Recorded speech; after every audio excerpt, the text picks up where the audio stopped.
তালের সিজনে এই তাল দিয়ে আমরা নানা রকম রেসিপি বানিয়ে থাকি। তবে এই জন্মাষ্টমী স্পেশাল আজকে আমি আপনাদের সাথে শেয়ার করব তালের কেক। এই তালের কেক রেসিপিটি আমি কিভাবে বানাই খুব সহজভাবে দেখতে থাকুন পুরো ভিডিওটি।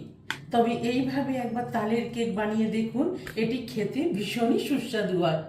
হ্যালো ফ্রেন্ডস, মাদার কুক চ্যানেলে সবাইকে স্বাগত।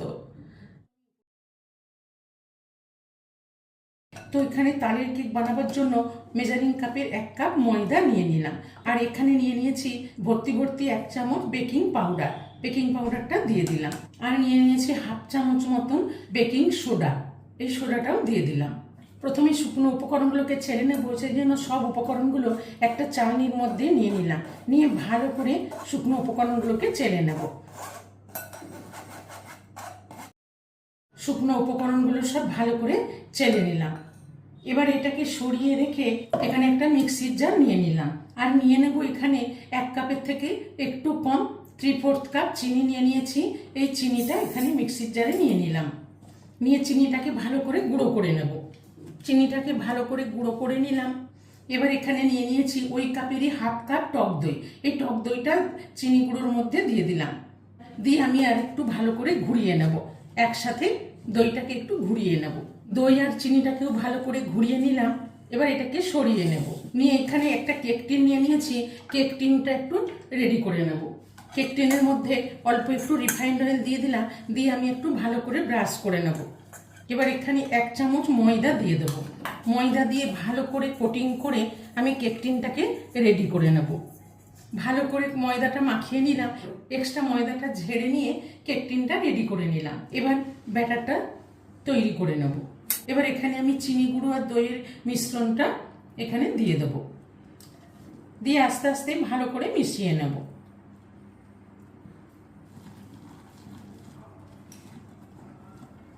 চিনি আর দইয়ের মিশ্রণটা দিয়ে ভালো করে মিশিয়ে নিলাম। এবার এখানে নিয়ে নিয়েছি 1/2 কাপ রিফাইন্ড অয়েল। এই রিফাইন্ড অয়েলটা দিয়ে দিলাম। দিয়ে ভালো করে মিশিয়ে নেব। রিফাইন্ড অয়েলটা দিয়েও ভালো করে মিশিয়ে নিলাম। ব্যাটারটা কতটা ভারী ভারী থকথকে হয়েছে দেখুন। এবার আমি এখানে দিয়ে দেব তালের পাল্প। এখানে আমি নিয়ে নিয়েছি 1/2 কাপ মতো তালের পাল্প। এই তালের পাল্পটা আমি আস্তে আস্তে দিতে থাকবো আর মেশাতে থাকবো। তালের পাল্পটা দিয়ে ভালো করে মিশিয়ে নেব। আমি তালের পাল্পটা বের করে একটু ফুটিয়ে রেখেছিলাম, ফুটিয়ে ঘন করে রেখেছিলাম। এবার আমি ভালো করে মিশিয়ে নেব। পুরো তালের পাল্পটা দিয়ে দেব। দিয়ে ভালো করে তালের পাল্পটাকে মিশিয়ে নেব। তালের পাল্পটা দিয়ে খুব ভালো করে ফেটিয়ে নিলাম। একটা স্মুথ ব্যাটার তৈরি হয়ে গেছে। আর এখানে আমি তালের পাল্পটা দিয়ে খুব ভারী ভারী ছিল, তো আমি এখানে 2 চামচ মতো লিকুইড দুধ দিয়েছি। দুধ দেওয়ার ফলে দেখুন এর কনসিস্টেন্সিটা কত সুন্দর হয়েছে। একদম খুব সুন্দর একটা ব্যাটার তৈরি করে নিলাম। দুধটা দেওয়ার সময় ক্যামেরাটা অফ হয়ে গেছিল।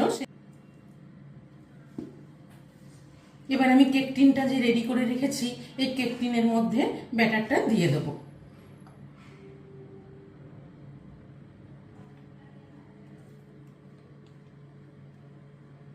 পুরো ব্যাটারটা দিয়ে দিলাম। এবার একটু ভালো করে ট্যাপ করে নেব। এবার আমি মাইক্রোওভেনে বসিয়ে দেবো। মাইক্রোওভেনটা আমি আগেই প্রিহিট করতে দিয়ে দিয়েছি। এবার মাইক্রোওভেনে দিয়ে 25 থেকে 30 মিনিট বেক করে নেব। দেখুন বন্ধুরা, 25-30 মিনিট বেক করার পর ঠান্ডা করে নিয়েছি। কত সুন্দর বেক হয়ে গেছে। তালের কেক একদম রেডি। নরম তুলতুলে তালের কেক তৈরি হয়ে গেল। এবার আমি আস্তে আস্তে তালের কেকটাকে একটু এইভাবে ছুরি দিয়ে ছাড়িয়ে নেব। ছুরি দিয়ে ছাড়িয়ে নিলাম। এবার আমি কেকটাকে বাটির থেকে ডিমোল্ড করে নেব। এবার একটা আমি ট্রে নিয়ে নিচ্ছি। নিয়ে এইভাবে এবার উল্টে দেব।